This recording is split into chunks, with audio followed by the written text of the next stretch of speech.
please remember to leave a like, a comment, share the video about, and if you haven't already, subscribe. Thank you.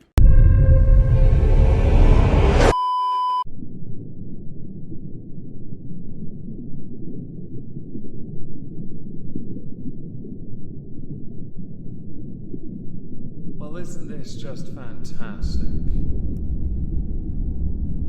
Captain's log, subdates 230613.7. The Arcadia will be going into standby this weekend. Until then, the NPC crew are currently learning how to breathe through their eyes and eat that way too. Yes, accelerated evolution for the win. And saving resources. Okay, so the subject I want to talk about today is not going to be the easiest one to talk about. It might be seen by some as contentious and or potentially hateful, but not intended as such. I'm not trying to start an argument. I merely want to talk about a subject that has been going on, brewing, and has now been shared quite publicly everywhere for quite some time. A subject that has been trending for a while. The trending tag is simply, what is a woman? This debate has been going on for far too long. It has led to the, I'll use the word as it was used then, the cancellation of the likes of J.K. Rowling, who has thusly been dubbed a trans-exclusionary radical feminist. I don't believe she's a radical feminist by any stretch of the imagination. She is a feminist, but not radical in that regard. Trans-exclusionary, there is certainly a debate on that. I've been holding on to a video for a while because it intrigued me on the face of it, but it was somebody who wanted to make their point quite clear as a trans woman about the distinction and that separation. I'm going to play a relevant clip now before we get into the subject itself. I do believe I'm a woman, and I will continue to call myself a woman, but I believe trans women are trans women. But when I think about that term, the word woman is there for a reason, right? So while I may not be a woman biologically, I do think I've transitioned and gotten to a point where, at least socially, I am a type of woman. And I don't believe it's disrespectful for me to call myself that. I think I've earned that. Just for the sake of context, this individual has spoken about their politics as well by saying, why do the parties even exist? Why can't we deal with the issue as an issue? And that was before and after that clip. I don't want to be seen as cherry-picking or quote-mining somebody to push a point. So back to the what is a woman question. What is a Woman is a 2022 American online film about gender and transgender issues presented by Matt Walsh.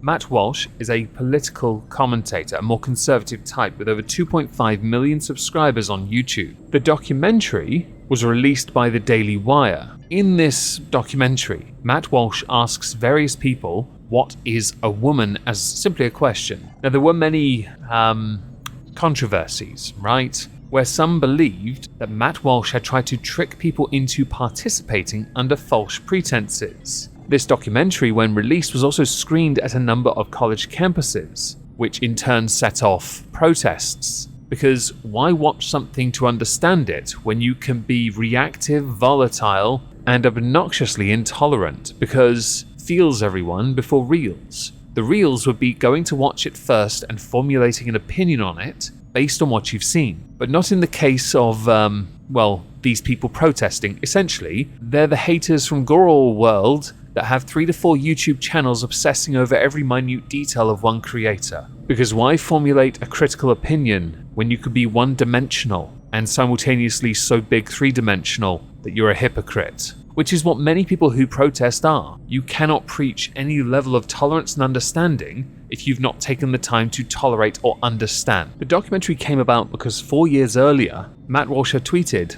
"What is a woman?" On the 1st of June 2022, subscribers to the Daily Wire had access to What is a Woman. This coincided with the beginning of Pride Month. When it premiered, the Daily Wire had claimed that they were DDoS attacked, something which others refuted because of previous issues with the Daily Wire's website. On the 14th of June, Matt Walsh published a book and self-narrated audiobook based on the film, titled What is a Woman? One Man's Journey to Answer the Question of a Generation. This is when a number of accusations were levied at Matt Walsh. First for using images from people's Instagrams without permission, and the accusations of being misled into participating in this. This included former mixed martial artist Fallon Fox. Eli Ehrlich, a transgender activist, had said that at least 50 others were recruited interviewees. This included a 14-year-old transgender girl. Now, on the face of that, there are a number of issues but we'll discuss that another time. On the 13th of October 2022, the film was screened at the University of Houston. Police estimated 435 people had attended,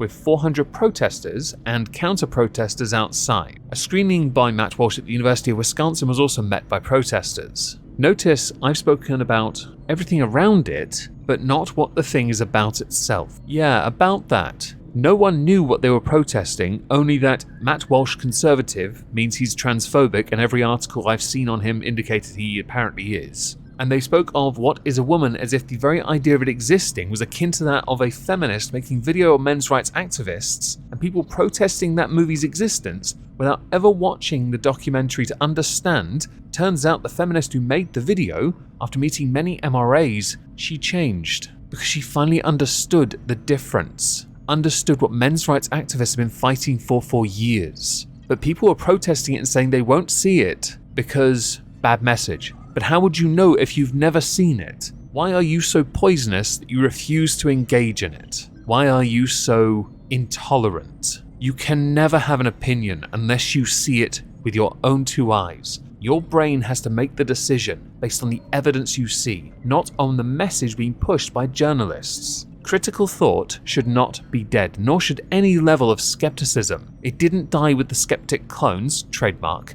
It didn't go anywhere else. It just got buried in favor of let's be reactive cause. Let's be intolerant cause. Poisonous, venomous cause. And I mentioned the MRA thing because this is basically a circling back thing to where somebody has made a documentary, a contentious one, much like the men's rights activist and advocate one, and they've decided, mainstream especially has decided, oh, you're all these haram words, and therefore we're not going to watch it and have an opinion on it. We just think you're bad because poisoning the well is easier. If you were an active user of Twitter, you know how poisonous the platform was, and still is, depending on your political leaning. Yeah? I have to say it that way on purpose. We all know it's just cancer incarnate. The reason I mention this is because when Elon Musk took over, many more conservative-leaning individuals were finally given a chance to speak freely, something which they were denied under the previous administration, or ownership, whichever you prefer. I prefer regime, yes. In May, the Daily Wire entered into a distribution deal with Twitter, and in June of this year, Daily Wire CEO Jeremy Boring, I've said it that way on purpose, complained that Twitter had cancelled a distribution deal and said the video was being suppressed because of misgendering. Elon Musk stepped in. He removed all the restrictions and recommended the video by writing, "Every parent should watch this." I believe in protest, Ella Irwin and AJ Brown left the company on the same day. They were the chiefs of Twitter's Trust and Safety Division. Although let's face it, Twitter needed a bit of an overhaul anyway. A culling was required to give the company a second chance, especially under the alternative path forward that Elon Musk wanted to promote. First of all, the freedom for everyone to speak, which is why BitChute is still buried there, but also to monetize through subscriptions. And Twitter Blue. Apparently you can actually do pay to look at tweets. If I ever did that, the only tweets of mine you'll see behind a paywall are "I like toast," part 1 of a million. Upon its release, the Daily Wire tweeted, "What is a woman?" blows past 170 million views on Twitter. If you've not seen this documentary, I do recommend it so you can form your own opinion. To me, when I first saw it, I found a comparable one anyway, between how this was structured to that of how Steven Crowder has done a lot of his IRL content, the Change My Mind series he does. I found it similar in that respect. It gets reactions, it gets a lot of debate, it sparks conversation, and that's what you need. People with differing opinions being given a chance to speak, and of course have a healthy debate. But that's not how some people like to behave. They just want to speak as if they're the mic dropper and then walk away. They believe there's a power play in this. They also think, a lot of people seem to think, the question "what is a woman" is loaded, when in actual fact the question is not loaded, it just comes across as such because Matt Walsh conservative, therefore he trying to trick me. Many people have strong opinions on something. If you're willing to stand and discuss it,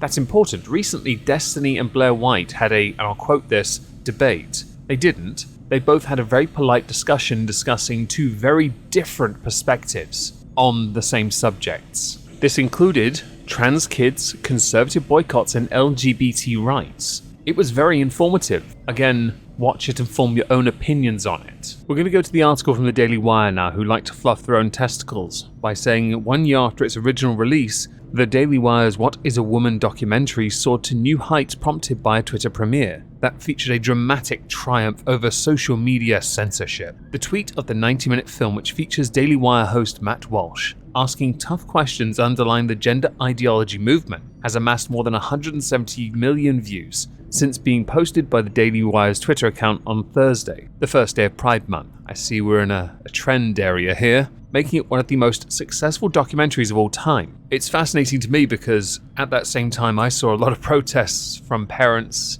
around schools because they're not a fan of Pride being educated to children, taught to children. Yes, that. It sparked a lot of conversations, and people are immediately jumping onto the buzzwords rather than having an iota of critical, credible thought. For comparison, 19.3 million viewers watched the final episode of Game of Thrones. I just want to see if the Starbucks mug made it in. Joe Biden's recent State of the Union, 27.3 million. I assume that was done with a hologram. Originally, Twitter had labeled the documentary hateful conduct and restricted visibility, so basically just treated it like BitChute, because 2 instances of supposed misgendering. In response, Jeremy Boring spoke to Elon Musk and obviously got this removed. Backlash to the censorship was fierce. People who questioned whether Twitter 2.0 under Musk truly was free speech as they were promised. Elon Musk had later stated, definitely world champion Streisand effect, this being covered almost everywhere on Earth. The Streisand effect, for those who don't know, is the unintended consequence of attempting to hide, remove, or censor information, where the effort instead leads to increased awareness of it.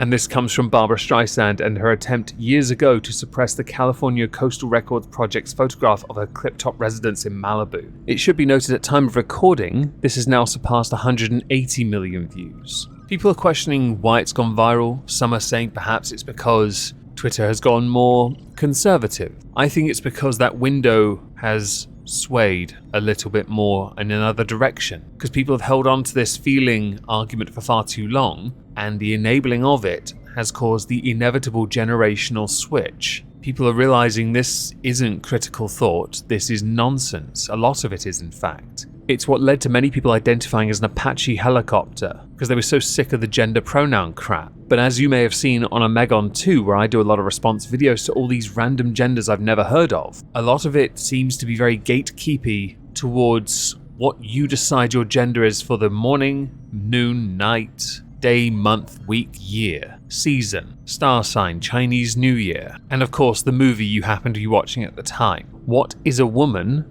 is not an overly complex question to answer, but apparently this has amassed enough attention that those that endorse it are worthy of being cancelled. Those that watch it are haram. I think you should be allowed to watch whatever you want, and you can come to your own opinion on that subject. It does not mean you are a buzzy buzzword and worthy of cancellation or shermanation. It just means you are understanding a differing perspective perhaps, or many differing perspectives at once, giving them a chance to sit in your mind and allowing you to decide what you think is right or correct.